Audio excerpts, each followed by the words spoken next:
Hello， 歡迎到戀意廚房。今日嘅推介係上海菜飯，好食，容易整，又有益。Let us begin。Hello， 歡迎嚟到戀意廚房，又係我大叔。嗱，今日我要整呢樣呢，就係上海菜飯。上海菜飯呢，如果你以傳統嘅做法呢，就要搞好耐，我就唔整嘅。同埋佢係會因為咧佢係要生米落去整，咁又會可能咧你第一次整，你可能會多水少水嚇，或者有其他各樣嘢，同埋甚至乎，如果真係正式傳統咧，佢嗰個肉咧係要買五花腩肉翻嚟咧做呢個鹹肉，咁而真係要醃得靚而好食嘅鹹肉咧，要至少15日，最好21日。咁我諗暫時我自己都未必想拍一個片係可能要半個鐘甚至1個鐘喺度記錄晒成個過程，成21日點樣去整佢。咁而平時亦冇咁嘅時間。咁所以咧，如果菜飯咧，我以前讀書嘅時候會整咧，就係因為方便。你整完個菜飯之後，你加少少肉，甚至你唔加肉，呢個菜飯係已經有晒所有營養，因為佢有菜有肉。咁而肉咧整唔到鹹豬肉嘅，咁你點咧？我會用呢個煙肉。咁煙肉咧，因為佢其實都係醃咗，但係外國式嘅，佢鹹，但係外國式嘅醃，佢又冇鹹豬肉咁鹹，咁惹味，但係佢亦都佢香，因為佢肥肉多。咁所以咧即係拉上補下，同埋係我唔用生米去煮，用另外一個比較快啲就煮完個方法。咁另外我會加臘腸。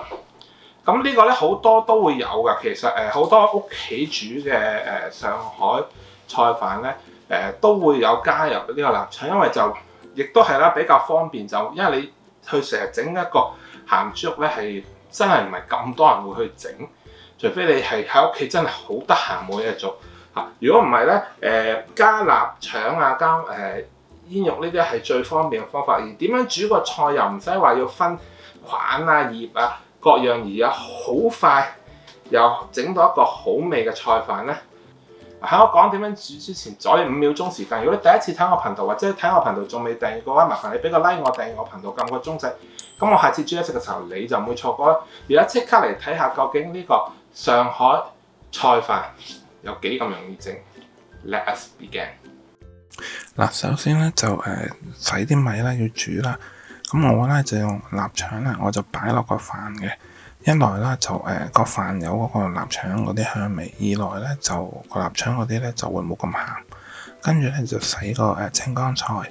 咁青江菜咧，好多人就話切咗個尾咧就得，我咧就中意搣逐塊洗，因為入面可能有沙啦，同埋有塵啦，我就中意洗乾淨佢。但係咧呢度有一個問題啦，呢個青江菜洗乾淨咗之後咧，就一定要傾乾水。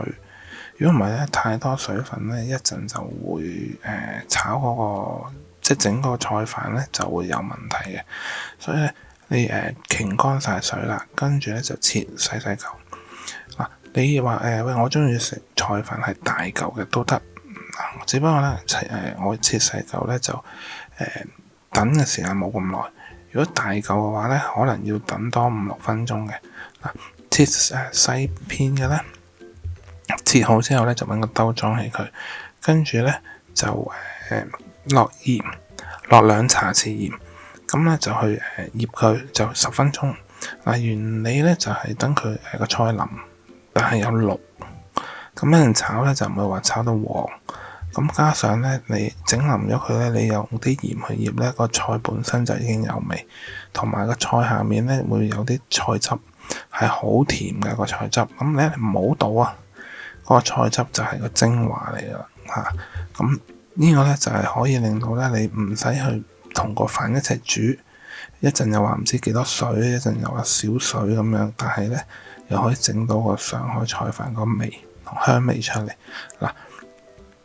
攪一攪佢，要攪勻佢啲鹽，咁嗰啲菜咧先會醃到，跟住咧先會腍嚇。因為跟住一陣整嗰陣時咧就會快啲。嗱，準備好呢個之後咧，就要啲臘腸嗰啲蒸即係同個飯蒸熟咗就切一切啦。咁其實咧就如果你淨係用臘腸咧，2條就夠噶啦。咁因為我自己就加咗潤腸，但係咧好老實，潤腸擺落去炒咧就冇咁靚噶，同埋會散嘅。咁但係我自己中意食，所以咧件食譜係冇擺到嘅，我就會建議其實用臘腸得。咁如果譬如你有多嘅咧，咁你咪切片，一陣食飯嗰陣時可以加餸。咁但係如果唔係咧，你就切一粒粒直嘅。切一粒粒就唔使切太厚嘅，薄薄地咁就得噶啦。咁就一陣咧就要攞去撈埋一齊去整嘅。咁要炒一炒佢。咁因為你呢度蒸，咁你蒸完之後咧就佢冇咁香口啊。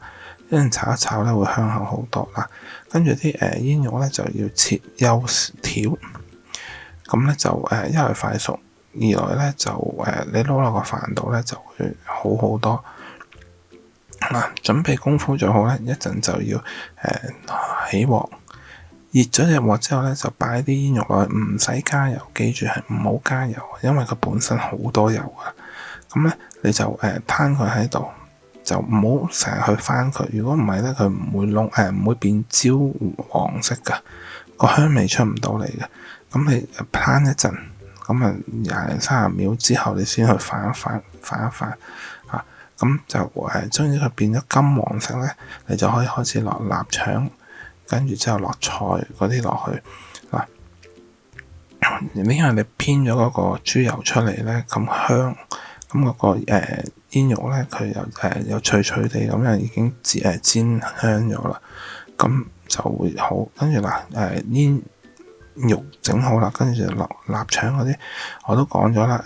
因為佢之前蒸㗎，所以冇咁香。你煎一煎佢咧，會香好多，但係又唔使煎好耐，所以個煙肉差唔多好咧，你先落呢個落去。菜咧一定要揸乾水。原因咧就係因為你唔揸乾水，你炒唔香㗎。佢濕咧唔會炒得香㗎，所以一定要攣乾晒啲水，但係唔好倒啊嗰個菜汁。個菜汁一陣就係精華。你攣乾晒啲，盡量啲揸到啲冇晒啲水啦，跟住咧就擺落去炒咧就炒到佢乾身少少。一陣我講嘅嘢好似好有矛盾，但係咧我冇解釋啦。呢度炒到乾身少少，等個甜味同埋個香味出咗嚟，跟住之後咧倒翻嗰個菜水落去咧，咁係因為咧要煲佢。跟住要整個湯汁，同一陣同個飯撈埋咁先好食。你見我落個菜汁之後再加水嘅。如果你唔想咁鹹，或者你想嗰個飯乾身啲咧，個菜汁少啲。因為我而家咧係菜汁2份，嗰個份量2份咧，水就1份嘅。即係譬如個菜汁等於1碗咁個份量啦，個水就半碗。咁但係如果你想佢冇咁濕或者冇咁鹹咧，就個菜汁減。跟住咧你煲到個水滾啦，跟住咧就落飯。全程唔使落鹽，因為煙肉已經係鹹嘅，個菜落咗個2茶匙鹽咧又夠鹹噶啦，就唔好再加鹽嗰啲啦。跟住咧就攞個飯去撈落去之後咧，點先為止得咧？炒到唔見水。因為咧你就算我中意食濕嘅咧，你唔想有水分，因為你唔係食湯飯你只不過係我中意佢濕啲咁樣你如果咧你想再乾身啲一點咧，攞個砂鍋，跟住咧落少少油，跟住咧就喺度倒落個砂鍋度，咁你有埋飯焦添，仲好食。跟住就係咁樣。上海菜版就係咁簡單。如果我煮到，你哋都一定煮到啦。如果你中意我 video 嘅話，記得俾個 like 我，訂閱我頻道，撳個鐘仔，咁我下次煮嘢食嘅時候你就唔會錯過啦。我希望下次煮嘢食嘅時候見到你啦。下次見，拜拜。